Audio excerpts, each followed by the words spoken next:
নমস্কার বন্ধুরা, পিঙ্কিজ home and tour ব্লগে সবাইকে আমন্ত্রণ জানাচ্ছি। চলে এসেছি দুর্দান্ত স্বাদের আরও একটা রেসিপি নিয়ে। তো সঙ্গে থাকুন, খুব সুন্দর হতে চলেছে এই রেসিপিটা। যে কোনো খাবারের সঙ্গে ভাত, রুটি, পরোটা সবার সঙ্গে খেতে পারবেন, এমনই একটা রেসিপি। তো চলুন দেখতে থাকি কি বানাচ্ছি, সঙ্গে থাকবেন। এখানে ফুলকপি, নিরামিষ ফুলকপি আলুর তরকারির জন্য নিয়ে নিয়েছি গোটা একটা ফুলকপি। দেখুন মুড্ডু এই এরকম মাঝারি সাইজের ফুলকপিটা কেটে নিয়েছি। এই যে খুব বেশি ছোট করব না।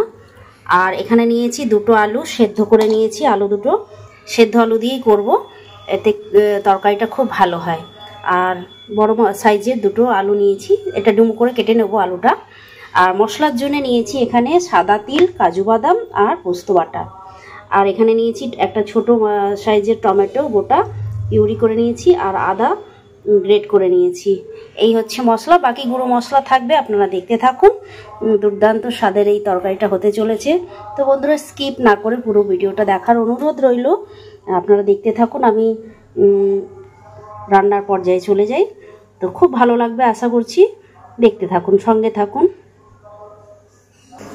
বন্ধুরা, এখানে জল গরম করতে দিয়েছি। এখানে আমি একটু ফুলকপিটা ভাপিয়ে নেব অল্প একটু নুন দিয়ে।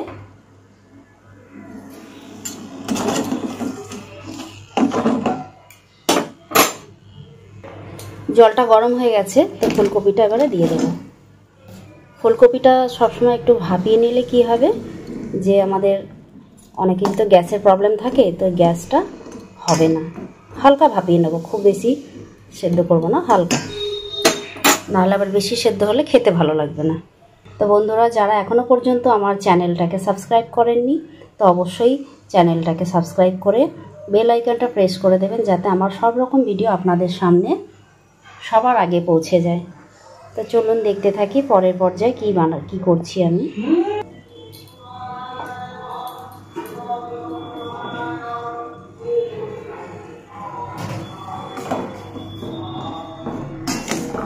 বন্ধুরা, পাশে হয়তো আওয়াজ পাচ্ছেন ঢাকের, এখানে পাশে জগদ্ধাত্রী পুজো হচ্ছে, সেই জগদ্ধাত্রী পুজোর ঢাক বাজছে।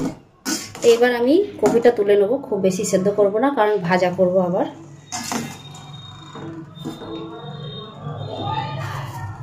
এই আলুর জায়গাতেই দেখুন বন্ধুরা, আমি ডুমো করে আলুটাও কেটে নিয়েছি এইভাবে। এটা এবারে ভেজে নেব।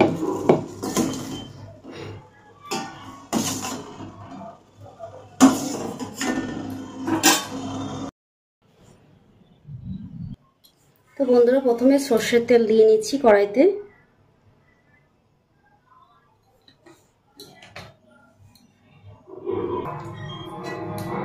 বন্ধুরা, কপিগুলো এবার ছেড়ে দেবো।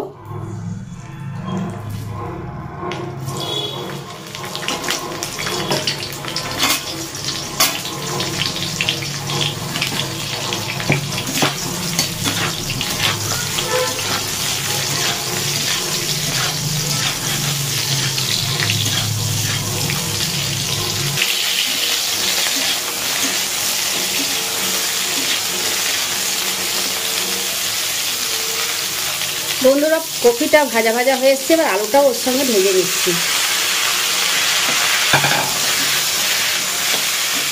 একসঙ্গে দুটোই ভাজা হয়ে যাবে, একটু ভালো লাগবে খেতে। যেহেতু নিরামিষ তরকারি, তো আমাদের নিরামিষ তরকারিতে কিন্তু একটু ভালোভাবে করতে হয়, না হলে ভালো লাগে না। আর ফুলকপি আলুর তরকারি হোক বা শুধু আলুর দম, এইভাবে যদি করা যায় তো সবাই চেটে পুটে খাবে একদম।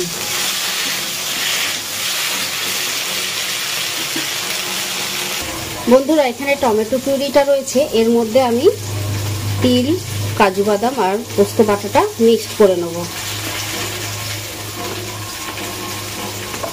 আর এখানে রয়েছে আদাটা, এই সব একসঙ্গে আমি মিক্সড করে একটা মশলার পেস্ট তৈরি করে নেব।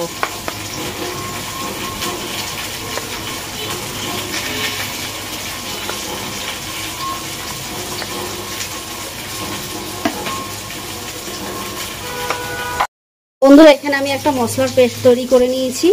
টমেটো পিউরি, আদা গ্রেট করে রেখেছিলাম সেইটা, আর তিল, পোস্ত, কাজু বাটাটা, আর তারপর দিয়ে নিয়েছি হলুদ গুঁড়ো, লঙ্কার গুঁড়ো সামান্য, আর দেব জিরের গুঁড়ো, ধনে জিরের গুঁড়ো,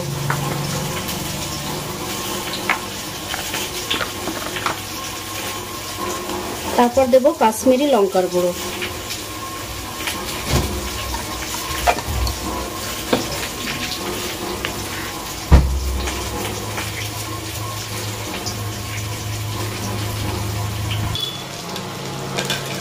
এবার এটা তুলে নেব বন্ধুরা, ভাজা হয়ে গেছে।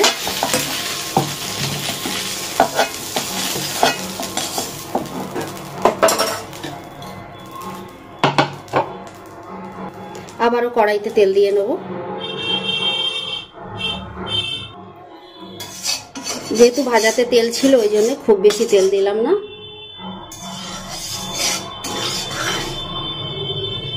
বন্ধুরা তেলটা গরম হয়ে গেছে, দিয়ে দিচ্ছি জিরে ফোড়ন, গোটা জিরে,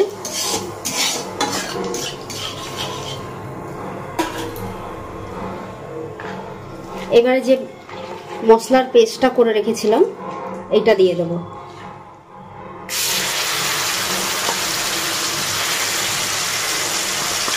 একবার এইভাবে নিরামিষ ফুলকপি আলুর তরকারি করে দেখবেন, বলতে পারি যে সবাই চেয়ে খাবে, এত সুন্দর। কারণ এর আগের দিনও আমি বানিয়েছিলাম এইভাবেই, তো বাড়ির লোকেরা খুবই পছন্দ করেছিল, তো ভাবলাম তাহলে রেসিপিটা আপনাদের জন্য দেব। বন্ধুরা যেটা না দিলে একদমই ভালো লাগবে না, সেটা হচ্ছে চিনি। এই ছোট চামচের 2 চামচ দিলাম আমি, কারণ নিরামিষ তরকারিতে একটু চিনি দিলে কিন্তু তরকারির টেস্টটা খুলে যায়। যে কোনো তরকারিতে সামান্য চিনি দেবেন, দেখবেন নুন চিনির ব্যালেন্সটা ঠিক থাকলে না দারুণ হয় রান্নাটা। সামান্য জল দিয়ে এটাকে কষিয়ে নেব। বাটিটা আবার একটু জোরে করে দিলাম।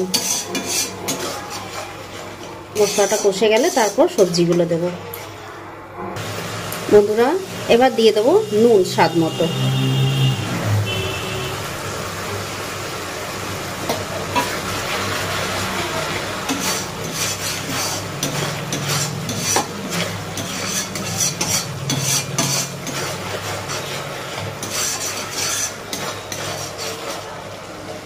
এবার সবজিগুলো দিয়ে দেবো।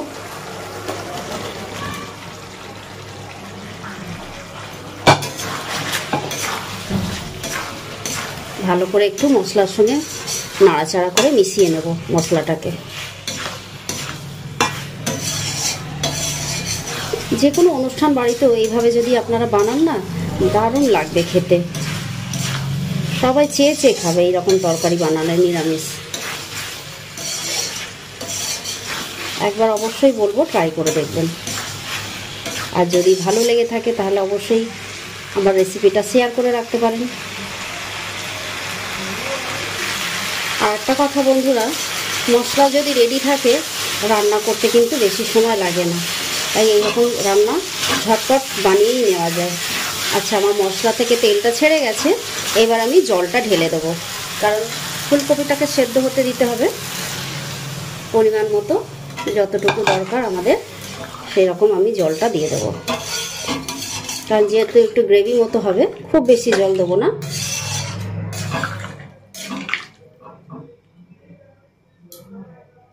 বন্ধুরা এবার একটু ঢাকা দিয়ে দেবো সেদ্ধ হওয়ার জন্য।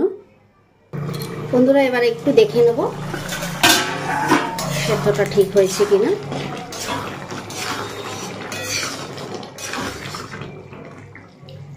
আলু তো সেদ্ধই আছে, কিন্তু কপিটা একটু দেখে নেব, একটু ডাটিগুলো শক্ত আছে। বন্ধুরা সবশেষে যে মশলা দেবো আমি এখানে, সেটা হচ্ছে গরম মশলা গুঁড়ো। নিরামিষ তরকারিতে গরম মশলা দিলে তবেই ভালো লাগে কিন্তু এরকম ফুলকপি আলুর তরকারিতে। আর একটা জিনিস, এই যে বন্ধুরা কসুরি মেথি, এটা দিলে দারুণ টেস্ট হয় নিরামিষ তরকারিতে।